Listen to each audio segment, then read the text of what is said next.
are helping you to broaden your horizons while assisting you to strive for excellence. Now it's clear to me from everything that I know about your school, they do expect excellence from all of you.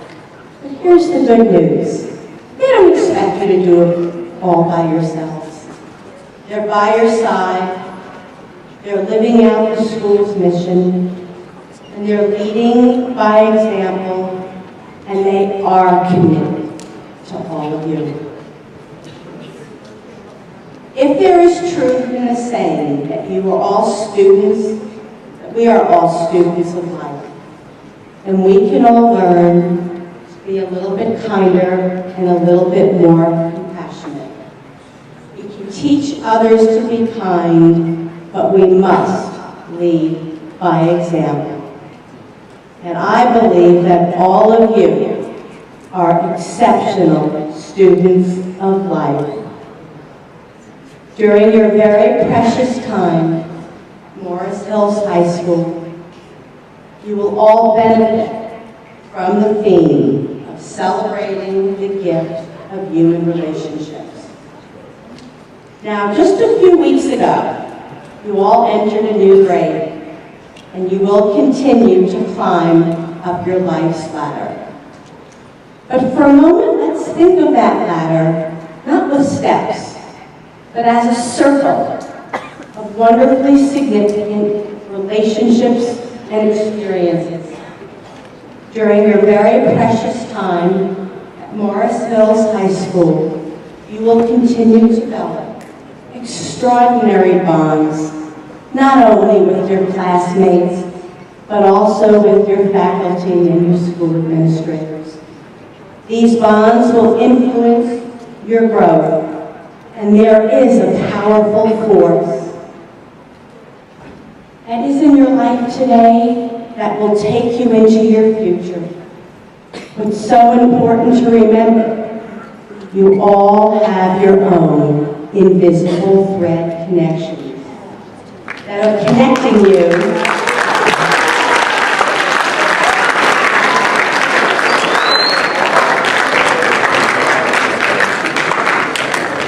Well, thank you.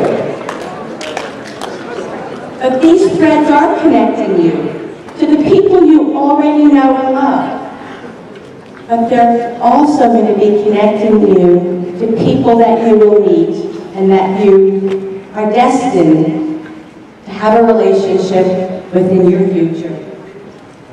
Now, for another moment, let's picture that every thread that comes into your life will be golden.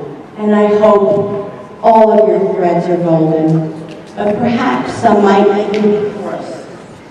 But these threads, both golden and coarse, are weaving themselves into a brilliant and beautiful life. It is your life's tapestry. It is the one that belongs only to you, and you should always nourish it, cherish it, and most importantly, respect it.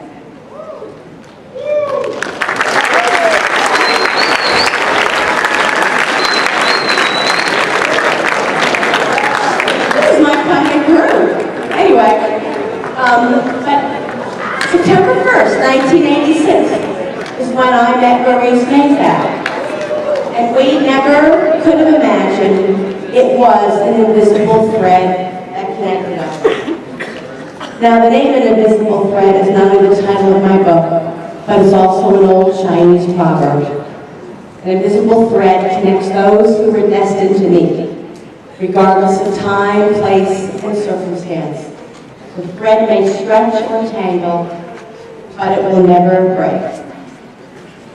Now picture for a moment, you're walking down a street, and you see someone asking for spare change.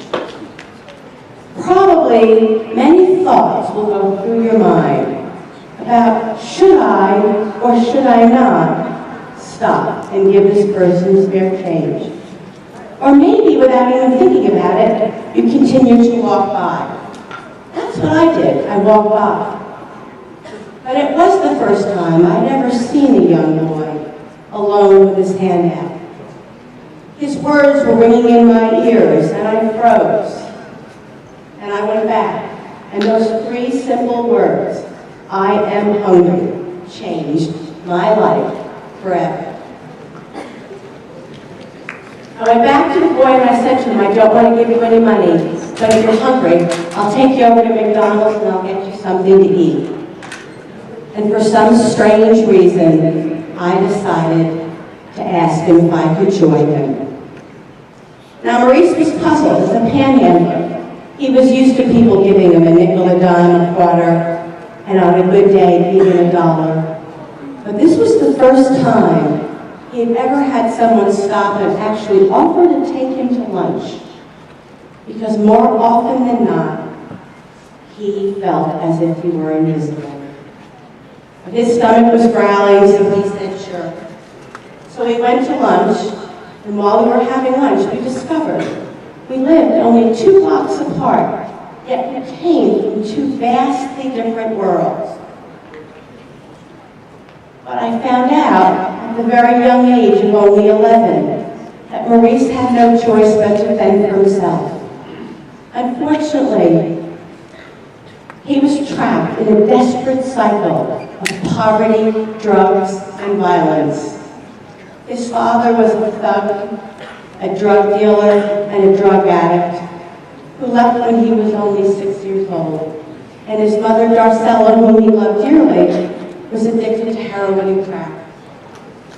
It's hard to believe when I met Maurice, he didn't own a toothbrush, a bar of soap, or any of the bare essentials we all take so for granted.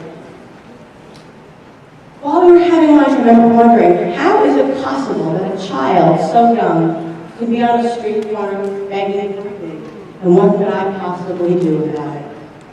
But I also remember were his eyes. They seemed so trusting.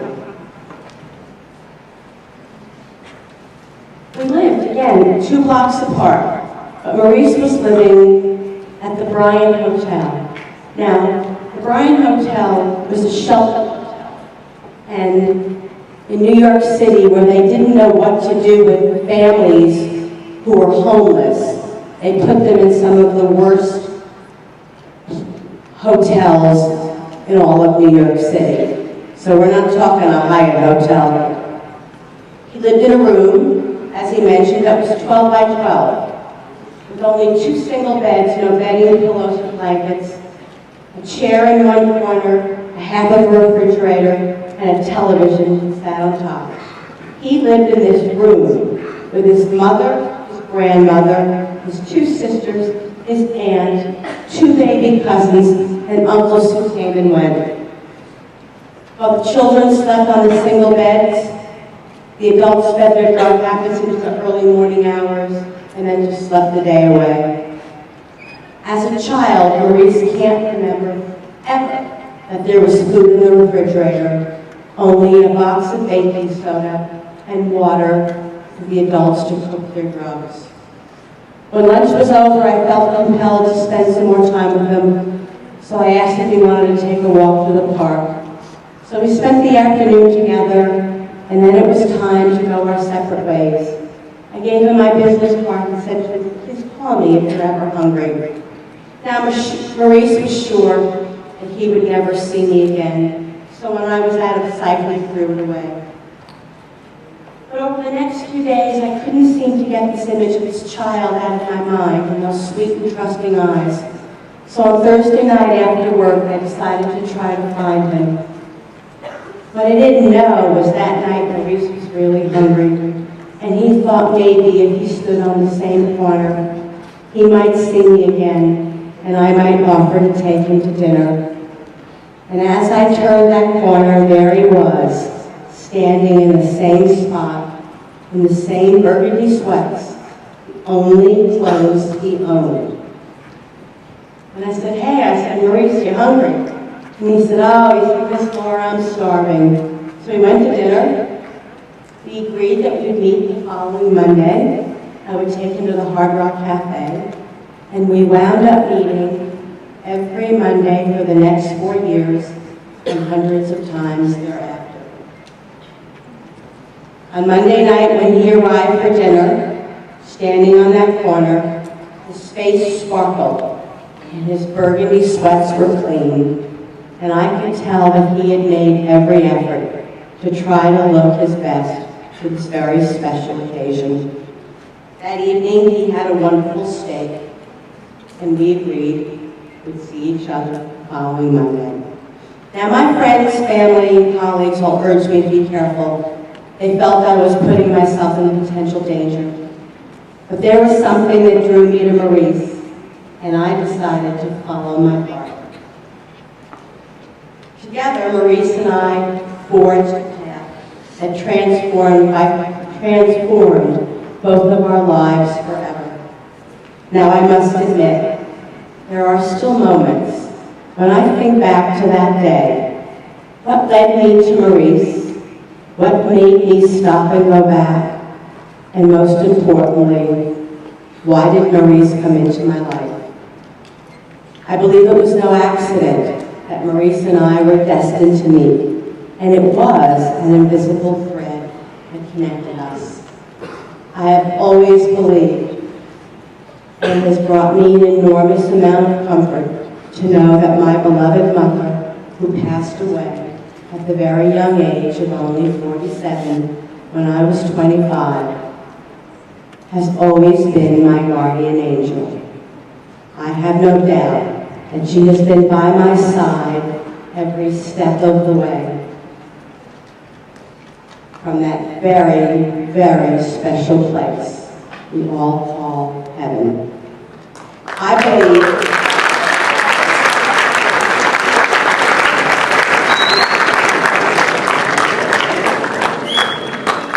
believe my mother knew I needed more in my life, and she played a role in bringing us together.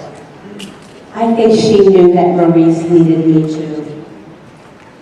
Now, as you know from my book, I too came from a challenging childhood, but I couldn't begin to compare my childhood to the hard life that Maurice faced. You know, my father was a really good man with a very big heart, but unfortunately, when he drank, his darkest demons would come out, and he would become extremely violent, not only with my mother, but with my poor brother, Frank. But unlike Maurice, not having a warm bed to sleep in, or wondering where my next meal would come from, that was not part of my world. So although my childhood was difficult, I believe it helped to shape me to be the person I am today. I credit my childhood for my relentless drive, my work ethic, and my determination for a better life. I believe anything is possible if you're focused, determined, willing to work hard. Most importantly, you have to have a dream. On the 5th Monday of getting together, I invited Maurice over to my apartment. I thought it would be great to cook him a home-cooked meal. Now, at first, Maurice was puzzled because he really thought that my kindness came with a price. So that evening, he came prepared with a box cutter in his pocket. While we were sitting on the couch, I explained to him why I invited him to my home. I explained how friendship was built on trust, and I wanted to make sure that he understood if anything was ever missing from my apartment, we would no longer be friends. He looked at me with a very puzzled expression, and I said, "Do you understand what I'm saying?" And he said to me, "Miss Laura, you just want to be my friend, that's it?" And I said, "Well, yeah." I said, "Of course." And with that, he stood up, he put his hand out, and he said to me, "Miss Laura, a deal is a deal." And that night, we shook hands and solidified a bond on trust that would grow